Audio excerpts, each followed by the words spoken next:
it's your girl Alondra. Welcome to my channel, or welcome back to my channel. So I'm going to be doing a part 2 of the last video that I posted called Right Your Wrongs, and I'm going to be doing a close-up look at a specific phrase that I said in that video, which was, you are responsible for what you do to others. In this video, I'm going to be taking a look at my own life to kind of talk about this topic, and I'm also going to be using 2 biblical examples that God brought me to while I was reading a week ago or so. In my time of reading and prayer, these are the biblical stories that came up when I was asking God to kind of help me further understand what that phrase means. What does it mean to be responsible for what you do to other people? And basically, what are all of the things and the repercussions that come with the responsibility that we have of what we do towards others? So here we go. For starters, all of the verses that I'm going to be basically summarizing today in this video are going to be in the description box below. Why do I say that? I am not going to be reading all of these verses because these stories are very long and there's a lot to unpack, but I will be summarizing them. And so I highly encourage you after this video, or even while you're watching it, to pause and read these stories for yourselves. So let's start off with this first chapter, which is 2 Samuel chapter 12, verses 1 to 12. And I'm going to be giving a little bit of background context on the protagonist, which is King David. And he was the king over Israel at this period of time. And if there's something that he's very popular for, is writing some of the Psalms.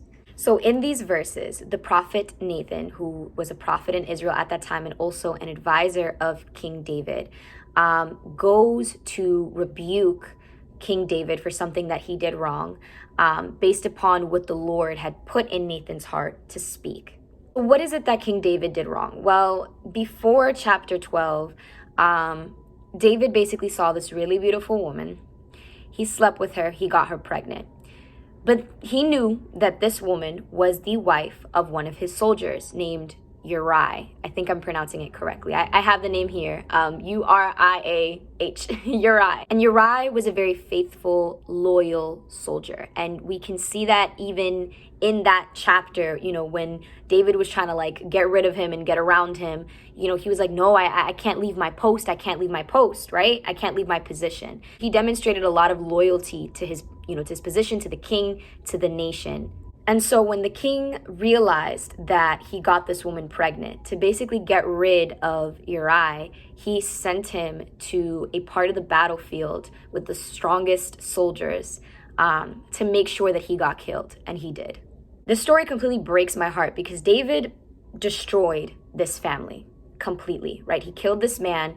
He had an affair with this woman. This woman is in mourning because of what happened to her husband. She's pregnant with his kid, out of an affair.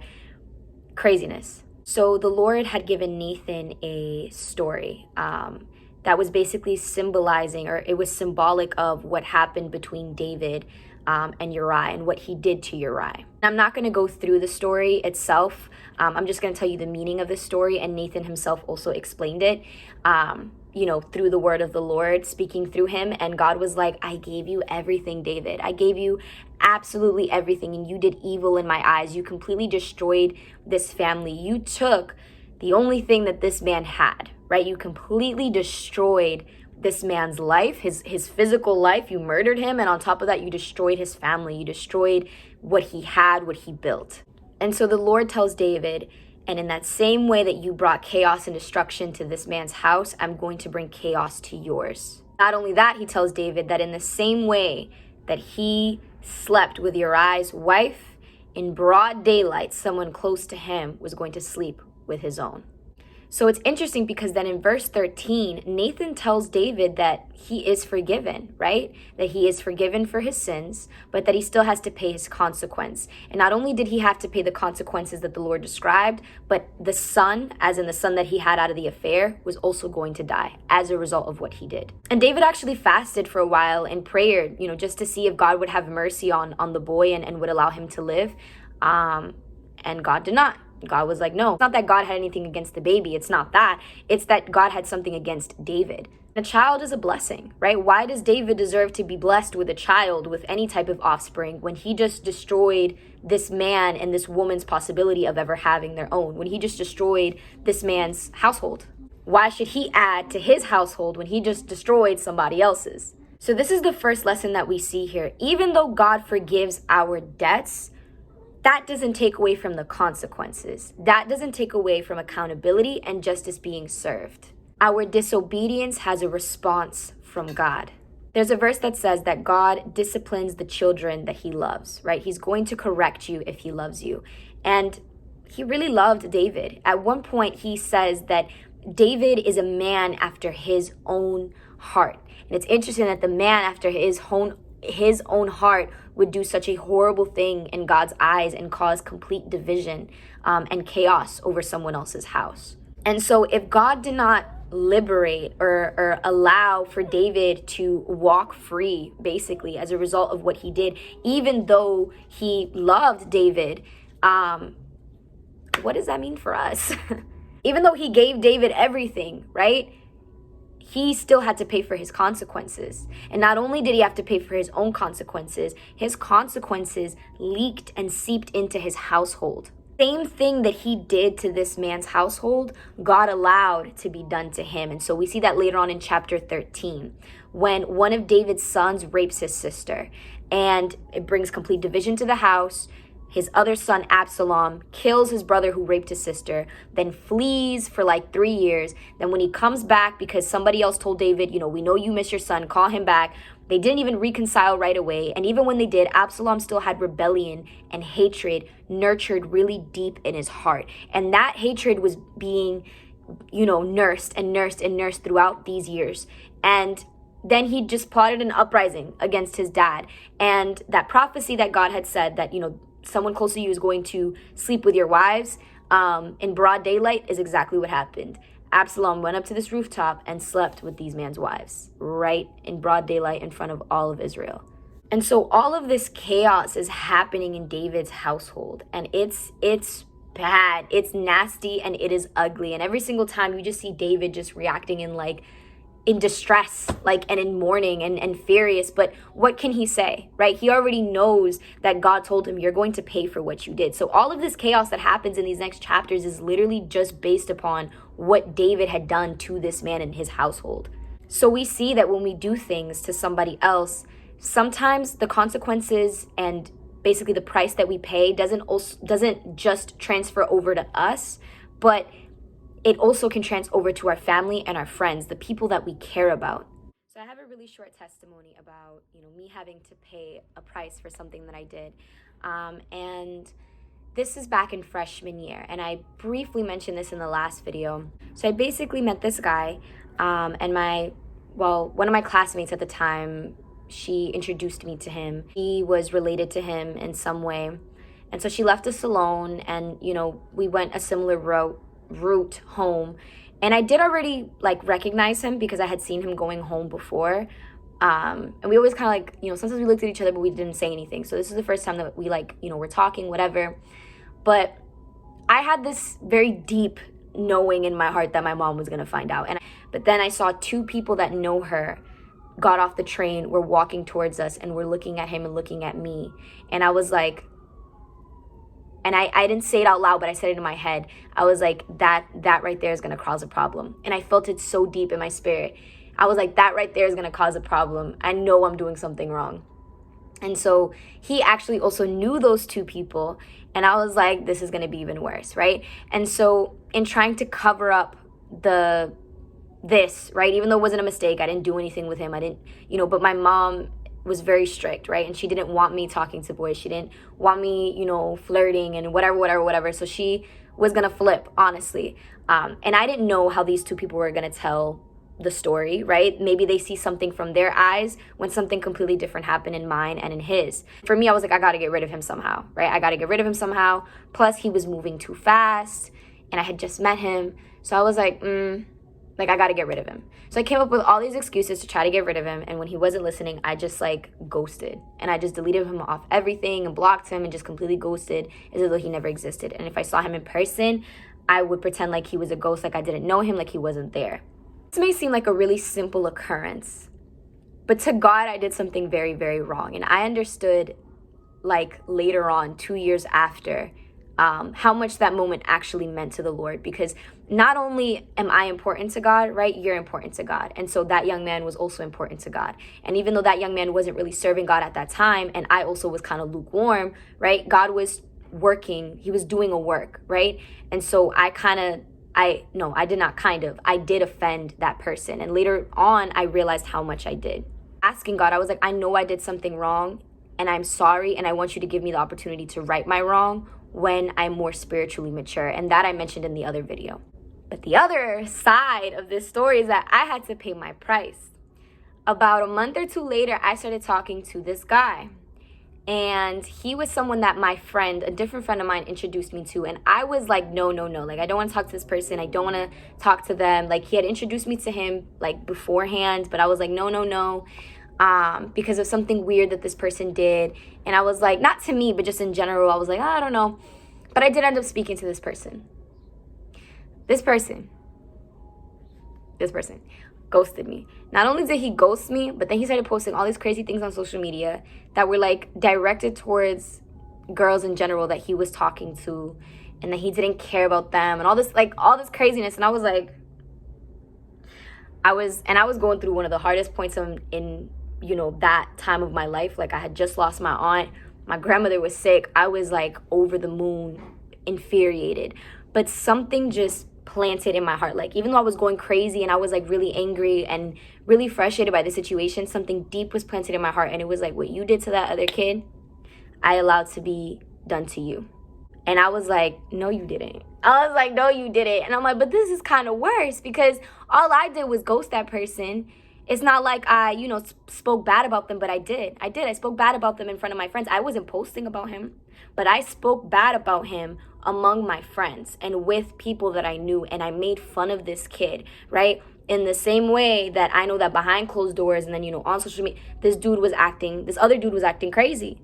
And so fast forward to 2 years later, when I see that this person adds me on Facebook, like the guy that I offended, the first thing that he told me when I added him back was, still until today, I have no idea why you just ghosted me like that. Like, I'm so confused still until today. I apologize. And I told him, I was like, during that time, I was very immature. And I told him everything that happened, the real truth of what happened. And, we were able to reconcile. He forgave me and everything went well. And he also told me that he was like serving the Lord, that he was looking for God.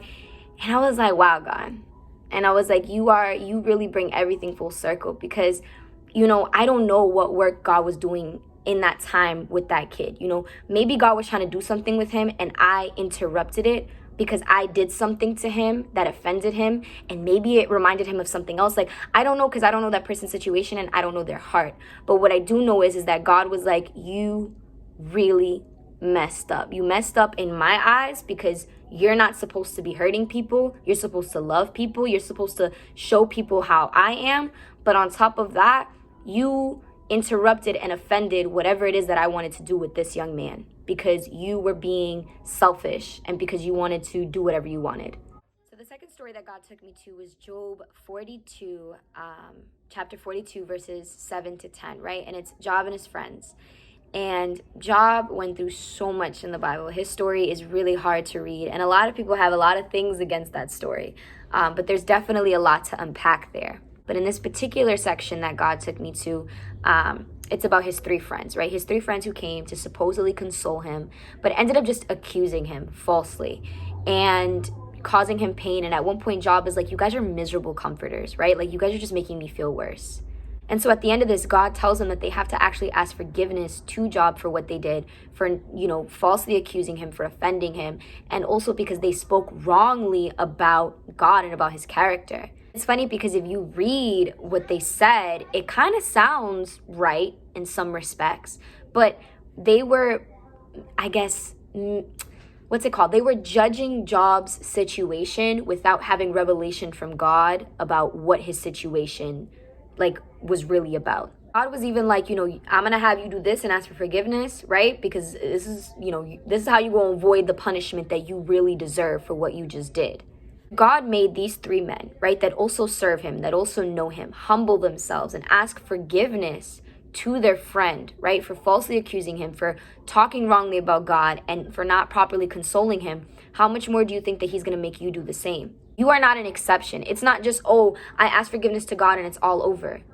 No, you also gotta reconcile, right? You also have to fix what you did. It's not just about you sitting here and asking forgiveness for God. You also gotta ask forgiveness to your brother or your sister. And the Bible talks about that too. And I can't remember the exact verse off the top of my head, but I will, put it either here or I'm gonna put it in the description. If you have an offense against your brother, you leave your sacrifice at the altar and you go and you fix your offense with your brother.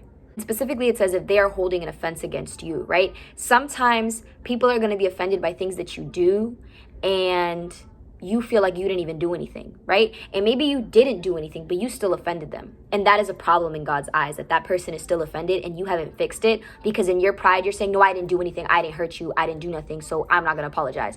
That's prideful, right? You are not demonstrating the character of God. You're not demonstrating humility and peace. The beautiful thing about all of this is that God helps us to be peacemakers, to be peaceful, to be humble, right? In prayer, right? In fasting, in reading the word, in being close to him and asking him, what is wrong with my heart, right? How can I better display these characteristics that you once displayed when you walked this earth, that you still display with your people even now? Matthew 5:9, the Bible says that the peacemakers will be called children of God. And what do peacemakers do? They build bridges, they reconcile, they reconstruct, right? They build, they humble themselves. A prideful person is not just a person who cannot admit their wrongs, but one who cannot accept discipline and consequences, and two, one who cannot ask for forgiveness and fix what they did. As we can see in these stories, God takes what we do against other people very, very seriously. Why do you think he's always stressing, to his people? Why do you think Jesus was always saying, the greatest commandments are about, loving your neighbor as yourself, right? And your neighbor isn't necessarily just your brother or your sister in the church or your bestie. It's also your enemy, right? Because he also says to pray for your enemies, to do good for those that hurt you. So if we're called, to serve and do good to those that hurt us, how much more do you think that God expects you to do good and to fix what you did wrong to other people, right? So if you expect God to have your back and to give you justice, right, and you deserve to, you feel like you deserve for someone else to hold accountability for what they did to you, why do you all of a sudden think that your accountability is erased? Why do you all of a sudden think that you are not going to have consequences for things that you did, right? Why do you feel like entitled in a way, oh, they have to pay for what they did to me, but you don't got to pay for what you did to other people? Something to think about, something to think about. And as we can see here, God takes those offenses seriously. And we do indeed reap what we sow. Even if we're somebody like David, who had a wonderful relationship with God and had a good track, right? But even so, he had to pay for what he did, right? And in that same way, for what we do, we have to hold an account. I really hope that you guys receive from this video, and I hope that you read these verses for yourselves and really allow, God to just open up your heart through his word. At the end of the day, it's the Holy Spirit that convicts. It's God that convicts us that we're wrong. It's God that convicts us that we're not in the right place. And I pray that you are humble enough to receive that correction. If this applies to you, you already know what you got to do. Go fix what you did, humble yourself, receive correction, receive discipline, receive your consequences, the same way that you feel like other people got to receive their consequences. Like, leave a comment, subscribe to this channel, share this video around to your friends. I hope that you guys enjoyed.